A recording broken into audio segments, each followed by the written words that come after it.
playing Kinect for the last 3-4 hours. Yeah. We've played Kinectimals and Kinect Joyride, Fighters Uncaged and Kinect Adventures. So we think we're ready to have a... Get the boxes in. Yeah. Whose are the games? So we think we're ready to deliver our first impression verdicts. So, Hooters, what did you think? It's a frustrating thing, is Kinect, isn't it? Because at times I was having a hell of a lot of fun. I genuinely was. But at times I felt like I was having sort of fun that was a bit too messy to really professionally qualify as fun. The best time I'd say probably potentially with the Fighty Fighty and with Joyride, because I think they're the two that feel more like fleshed out full games rather than minigame nonsense. Again, with both of them, there were times I was fully in control. It totally did exactly what I want, and I felt, really connected to the game. No pun intended. Oh God!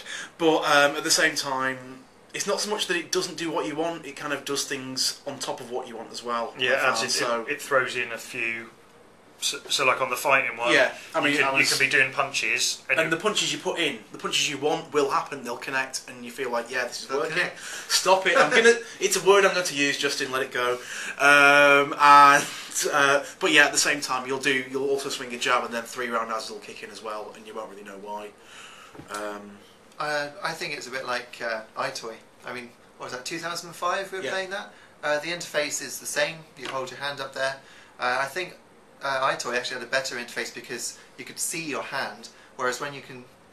Dave's hand. That's Dave's hand. Everyone can see it. Yeah. Whereas when you can see your 3D avatar in the background on a lot of the menus here, like in, which one was it? Kinect Adventures.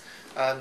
Which doesn't actually apply to your hand that you're seeing on the screen. So you go like that, but you've also got another hand that's floating differently, which is what you've actually got to use as a cursor, which is counterintuitive in my opinion. Yeah, the interface, I'd say so far the interface has been the thing that I've found a little bit... That's been the worst bit, I think, overall so far. Yeah, because you have to keep...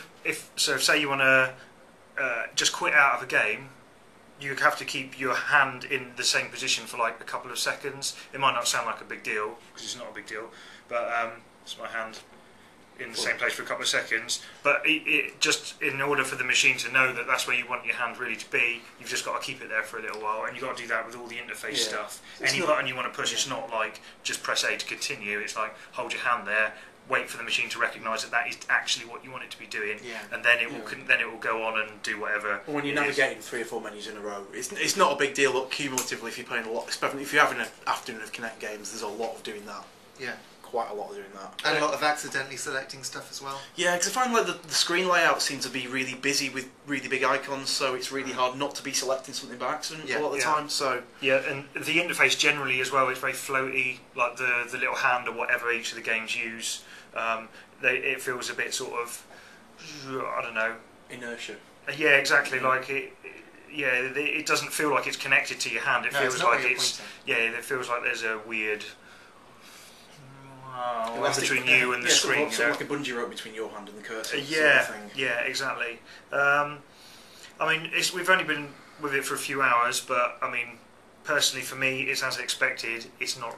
So far, it's nothing that I'm interested in playing. Yeah. I'm going to take the Kinect home anyway and let the kids have a go on it, because I'm sure they'll have more enjoyment out of it than me. Hopefully, they will. If they don't, then Microsoft are going to be screwed. They're not going to be that screwed today. They've got plenty of money. But it does look like it's for kids, doesn't it? So far, yeah. Everything we've played here, apart from the Fighters one, because it's got kicking. It's got kicking and violence. First impressions are pretty much exactly what I was expecting, to be honest. Yeah. Underwhelmed, but then again, I'm fully aware that this is not targeted at someone like me. There's no way I'd be sitting around playing any of these. Even though, I don't know.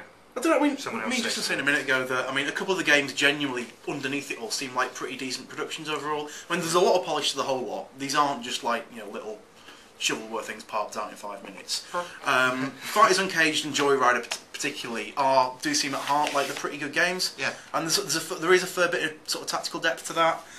This is a perfectly legitimate kart racer. Yeah, this is very much like Mod Nation Racers from my brief time with it, but you find it hard to actually get into the game. It's a bit like 3D actually.